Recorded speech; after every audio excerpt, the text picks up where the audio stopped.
ദൈവത്തിരുനാമത്തിന് മഹത്വമുണ്ടാവട്ടെ. Bible reading പ്രോഗ്രാമിൽ സംബന്ധിക്കുന്ന ഏവർക്കും കർത്തൃനാമത്തെ സ്നേഹവന്ദനം അറിയിക്കുന്നു. 2 രാജാക്കന്മാരുടെ പുസ്തകം 24-ാം അധ്യായം നമ്മളിന്ന് വായിക്കുകയാണ്. ജോസിയ രാജാവിൻ്റെ നല്ല ഒരു ഭരണം കഴിഞ്ഞതിന് ശേഷം അദ്ദേഹത്തിൻ്റെ മക്കളും കൊച്ചുമക്കളും ഒക്കെയായിട്ട് വരുന്ന രാജാക്കന്മാർ വളരെ മോശമായ രീതിയിൽ ഇസ്രായേൽ ജനത്തെ വീണ്ടും വഴി നടത്തുകയും ദൈവസന്നിധിയിൽ ദൈവത്തെ പ്രകോപിപ്പിക്കുന്നതായ രീതിയിൽ അവർ പ്രവർത്തിക്കുകയും ചെയ്യുന്നതാണല്ലോ നമ്മൾ കണ്ടുവരുന്നത്. അങ്ങനെ യഹോവയാക്കിയും രാജാവാകുന്ന ഒരു സാഹചര്യം വരെ നമ്മൾ കണ്ടു.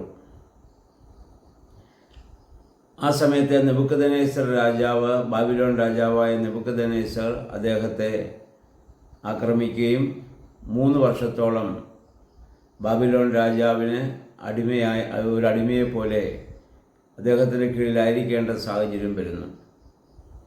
ഇതേ സമയത്ത് തന്നെ ഇതിനു മുൻപ് ഇസ്രായേൽ ജനം തോൽപ്പിച്ചിട്ടുള്ള കൽദയർ, സിറിയാക്കാർ, മോവാബ്യർ ഇവരെല്ലാവരും കൂടി ഇസ്രായേലിനെ ആക്രമിച്ച് കീഴ്പ്പെടുത്തുകയാണ്.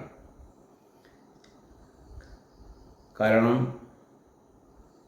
നമ്മളിത് വായിക്കുന്ന യഹോവയായ ദൈവം തന്നെയാണ് അതിനുള്ളതായ ക്രമീകരണം ചെയ്തതെന്ന് നമ്മൾ വായിക്കുന്നുണ്ട്. എന്തുകൊണ്ടാണ് ദൈവം അങ്ങനെ ചെയ്യാൻ കാരണമെന്ന് താഴോട്ട് നമ്മൾ വായിക്കുന്നുണ്ട്. ഹെസ്സക്കിയാ രാജാവിന് 15 വർഷം ആയുസ് നീട്ടിക്കൊടുത്ത സംഭവം ഇതിനു മുമ്പ് നമ്മൾ കണ്ടു. ആ സമയത്ത് ജനിച്ച മകനാണ് മനസ്സെ.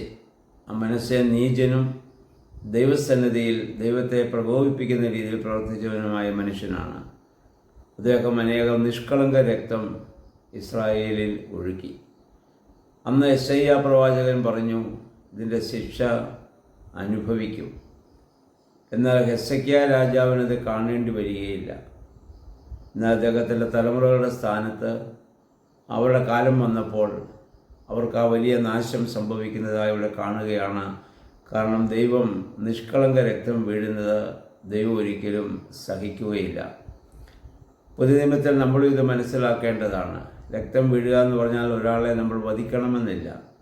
മറ്റൊരാളെക്കുറിച്ച് നമ്മൾ അപമാനം പറയുമ്പോൾ, ഇല്ലാത്ത നമ്മൾ പറയുമ്പോൾ, നിഷ്കളങ്കരായവരെ നമ്മൾ വേദനിപ്പിക്കുമ്പോൾ ആ നിഷ്കളങ്ക രക്തം നമ്മൾ ഭൂമിയിൽ വീഴ്ത്തുന്നതിന് തുല്യമാണ്.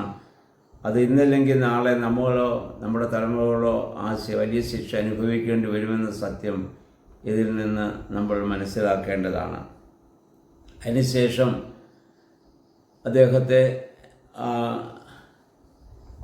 ഈ നെബൂഖദ്നേസർ രാജാവ് അദ്ദേഹത്തെ ഭരിക്കുന്നു. അതിനുശേഷം അദ്ദേഹത്തിൻ്റെ മരണം, ഈ യഹോവയാക്കീമിൻ്റെ മരണം സംഭവിക്കുന്നു.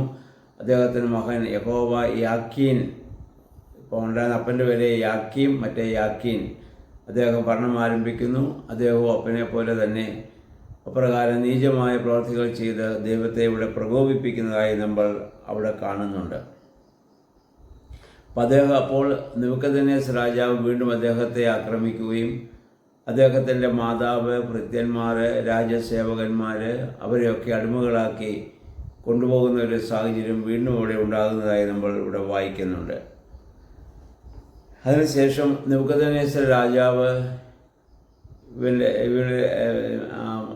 ഇവൻ്റെ ഈ യഹോവയാക്കീൻ്റെ കൊട്ടാരം കൊള്ളയടിക്കുകയും അവിടെ ഉണ്ടായിരുന്നതായ എല്ലാം സ്വന്തമാക്കുകയും ചെയ്യുന്നു.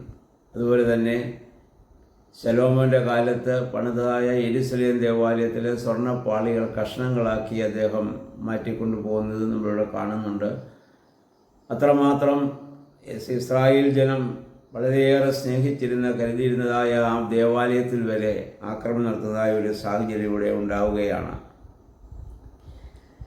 അതുപോലെ തന്നെ അദ്ദേഹം അന്ന് അവിടെ ഉണ്ടായിരുന്ന ജനങ്ങളെയൊക്കെയും തടവുകാരാക്കുകയും അവിടെ കൊള്ളാവുന്നവർ, അല്ലെങ്കിൽ ശില്പികൾ, അല്ലെങ്കിൽ കൽപ്പണിക്കാർ, അങ്ങനെയുള്ള ആളുകളെയൊക്കെ തടവുകാരാക്കി കൊണ്ടുപോവുകയും അവസാനം ദരിദ്രന്മാർ മാത്രം ശേഷിച്ചൊരു രാജ്യമായി ഇസ്രായേൽ ജനം മാറ്റപ്പെടുകയും ചെയ്യുന്ന ഒരു സാഹചര്യം, പൂർവ്വപിതാക്കന്മാർ ചെയ്തതായ ആ വലിയ തിന്മകളുടെ അനുഭവം അവിടെ തലമുറകൾ അനുഭവിക്കേണ്ടി വരുന്നതായി നമുക്കിവിടെ കാണാൻ സാധിക്കുന്നുണ്ട്.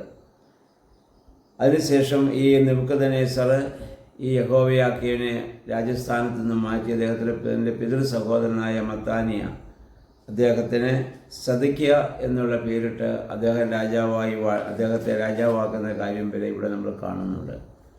അപ്പോൾ ഈ അധ്യായത്തിൽ നമുക്ക് കാണാൻ സാധിക്കുന്നത് നിഷ്കളങ്ക രക്തം നമ്മൾ ചൊരിയാൻ പാടില്ല, അത് ഇന്നല്ലെങ്കിൽ നാളെ അത് ദോഷമായി ഭവിക്കുമെന്നുള്ളതാണ്. അപ്പോൾ മറ്റുള്ളവരെക്കുറിച്ച് നമ്മൾ അപവാദം പറയുമ്പോഴും അവരെ വേദനിപ്പിക്കുമ്പോഴും ഈ കാര്യങ്ങൾ നമ്മുടെ മനസ്സിൽ ഉണ്ടാവട്ടെ. ദൈവമേ, അതിനെ ഞങ്ങൾക്കിടയാക്കാതെ മറ്റുള്ളവരെ സ്നേഹിക്കുവാനും കരുതുവാനുമാണ് പുതിയ നിയമത്തിൽ കർത്താവ് നമ്മെ പഠിപ്പിച്ചിട്ടുള്ളതും ശത്രുവിനെ പോലും സ്നേഹിക്കാൻ പഠിപ്പിച്ച കർത്താവിൻ്റെ ആ പരിശുദ്ധാത്മാവിലാണ് ഞാനും നിങ്ങളും ജീവിക്കുന്നുള്ള ബോധ്യത്തോടെ നമ്മെ ഏറ്റെടുക്കുന്ന ഓരോ മേഖലയിലും, കുടുംബത്തിലായാലും സഭയിലായാലും സമൂഹത്തിലായാലും പ്രവർത്തിപ്പിക്കാൻ നമുക്ക് ശ്രമിക്കാം. ദൈവമേ, പരിശുദ്ധാത്മാവേ, അതിന് ഞങ്ങളെ ശക്തീകരിക്കണമെന്ന് പ്രാർത്ഥിക്കാം. ദൈവം അതിന് നമ്മെ സഹായിക്കുമാറാകട്ടെ.